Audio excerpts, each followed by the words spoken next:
የማይፈልገው ቀለም ሊሆን ይችላል ሴራሚክም እሱ የማይወደው አይነት ሊሆን ይችላል ግን በራሱ በሚፈልገው እንደዚህ ከለር እንትን እንዲል እናደርጋለን ሳሎን የሚያምር ሳሎን ያላቸውን ዱፕሌክሶች ነው የምንገነባው ቆንጆ ቪው አለው ይሄ ለምሳሌ ኩሽና ነው ኪችን ካቢኔት አንዳንድ እንትኖች ይገጠማሉ ደንበኛው በዚህ ጋር እየተናፈሰ ቆንጆ አየር እያገኘ እዚህ ጋር ሻይ ቡና ማለት ይችላል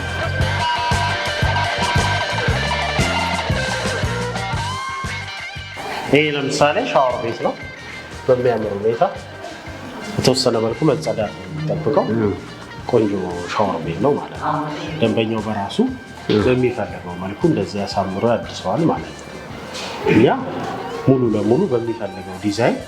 ሰርተንለት እንጨርሰዋለን